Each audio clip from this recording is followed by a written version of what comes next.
October 2nd, Chicago. Dad called at 6 a.m. It was still dark outside, so I assumed someone had died. Why else would he call me? It seemed he was on his way from British Columbia to Raleigh, and he was at O'Hare, laid over between flights. In Canada, he fished for steelhead trout. He caught 5 big ones in 10 days, but his main haul was stones, which are his new thing. In his suitcase were two 25-pounders, one that he says resembles a human head and another that looks like a fish. While there, he saw an eagle swoop down and snatch a beaver off the banks of a pond. I loved the wonder in his voice when he related this story.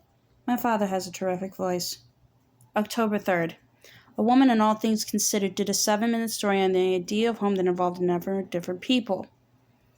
Mr. Rogers talked about the house he grew up in. He said that the bedrooms were upstairs and described the furniture in the hallways. It was layout information. Then came an old woman who talked about her father. She said that he was a kind man and that he had been beaten to death while working as a scab at a bakery. The woman received the news and remembered thinking, if anyone has to die, why not my mother? In those days, she said, dead bodies were put on ice and displayed in the family's home. Her father's casket had a leak. I remember the ice melting and dripping and forming a puddle on the floor, and I will remember it until I die, she said. I remember seeing it and thinking, here is my father. He is on ice in the living room.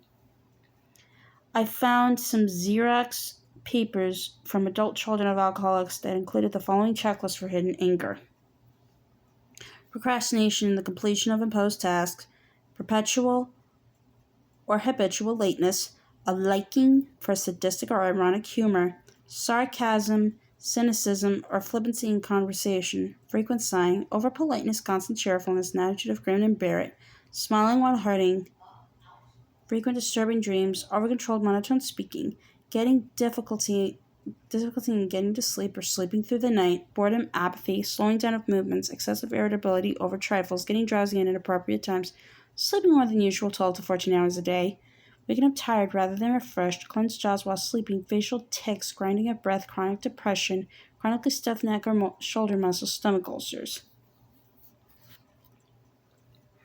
These people have got you coming and going. You can't be happy and you can't be miserable. You can't yawn, laugh, or sigh. I am sarcastic, sometimes have a hard time sleeping, get tired at school or work, and have facial tics. 4 out of 22 isn't bad. Here is a list of the telltale attitudes. We judge ourselves harshly. We take ourselves seriously and have difficulty having fun. We are approval seekers and fear personal criticism.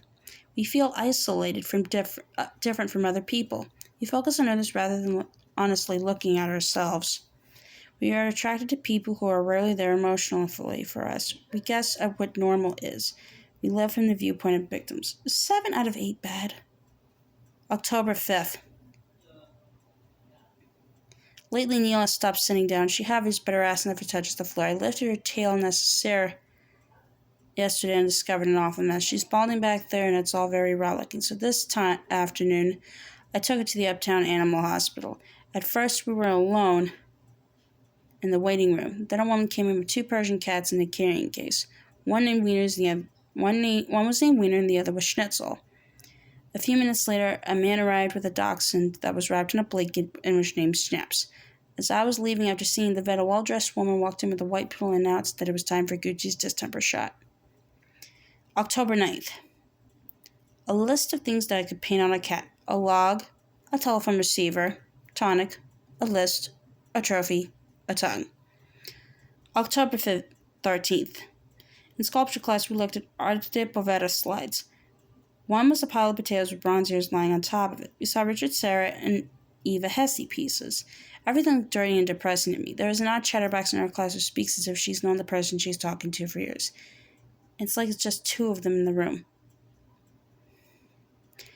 The teacher was discussing discipline, and the chatterbox interrupted, saying, I know what you're talking about because I used to be a dancer. I studied dance. Well, let me go back. See, I always did art, but at the start the pieces were made of wood. I feel like I put them on the back burner with dance, on the front one.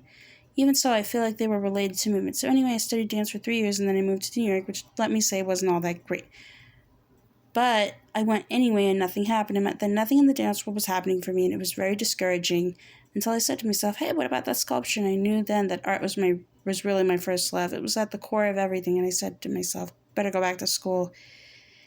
So I went back here, and the discipline thing is really important. Now I'm working in metal. She delivered at least 10 monologues this morning, all while smoking and rubbing the blue circles under her eyes. I sort of love to hear her talk. She's just burning up with her own thoughts. Tomorrow, she said, she's driving to a place to buy aluminum. October 15th. I'm thinking Neil must have a cold. She sneezes all the time and sleeps in the stereo in the living room. It's cold and drafty there, so I don't get it at all. Early this morning at around 6, I woke up from a bad dream. Then I had a cigarette and took Neil off the stereo. I thought she would sleep with me for a change, but she didn't want to. Now she's sniffling and sneezing, and so am I. We're in the same boat, only I sleep in the bed and she sleeps in the stereo. October 17th. I ate lunch at McDonald's and saw a fat wallet fall out of a man's jacket pocket. I ate lunch at McDonald's and saw a fat wallet fall out of a man's jacket pocket onto the floor. Broke as I am, I did not think of waiting until he walked away and taking it. Instead, I said, "Hey, you dropped your wallet." And he said, "Oh," looked at me as if from his pocket. Tonight at the coffee shop, and a telephone number fell out of my library book, and the man pointed out to me. It was not an important number, but I still pretended that this guy had saved my life. He didn't seem to care. October 19th, a man approached me on the street saying, "Sir," I told him I'd already given away all my change, and he said, "No, I don't want money. I want a job. I need one." I told him there was labor pickup on Broadway and Wilson and that he might try there early in the morning. The fellow was black and had nice clothes on. He was a few years older than me and said, "I have experience in accounting." This last word was whispered, which was strange. I told him I didn't know anything about accounting. "Well, can you give me some money then?"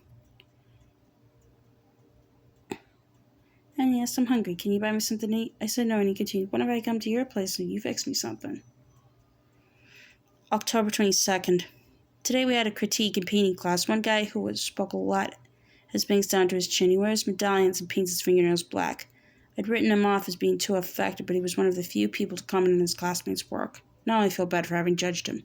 Another person I noticed was Don, who was also in my writing class. He's a little older than me and I'm sort of fascinated by him. Ask him he's from, and he'll say he's been all over the world. Don introduced himself on the first day as a poet, a filmmaker, a painter, and a photographer. I might say I paint, I take pictures, I try to write, etc., but never in 1,000 years use those titles for myself the way he does. Don is interested to me because he treats everyone like a child. He scolds and gives pats on the head. His poetry is about sitting in the room with nothing but his memories and an old trombone. His paintings are equally cliched. Night scenes mainly. Norman Rockwell with a 5 o'clock shadow. Don's complex in an odd way. I guess you could say that I've always been a loner, he says, and really my concerns are very intellectual. He spends a lot of time telling you how smart he is, which is odd because if you're truly all that bright, people can usually figure it out on their own. October 23rd. I followed a couple down Wilson Avenue last week and walked behind them for 2 blocks, and the woman said, "Fuck," 11 times. She was angry at a friend who was supposedly spreading lies about her. I'm going to fucking talk to that bitch John and say, "Who the fuck do you think you are spreading these fucking lies? It's none of your business who I fucking fuck, you fucking asshole. I'll knock your fucking teeth down." I would have followed them longer, but I was carrying heavy groceries. October 27th. At the Kentland Western Pancake House in Kentland, Indiana, we sat beside a table of high school athletes. They had just come from a football game and were eating fries and talking about the coach. One thing about him, they all agreed, was that he wears loose shirts and always wants to sit on the desk. When the coach does that, his balls hang out. You don't want to notice him, but you pretty much have to. Digest this guy's hairy balls and you don't look at them because you're not interested in anything. But how can you not notice them?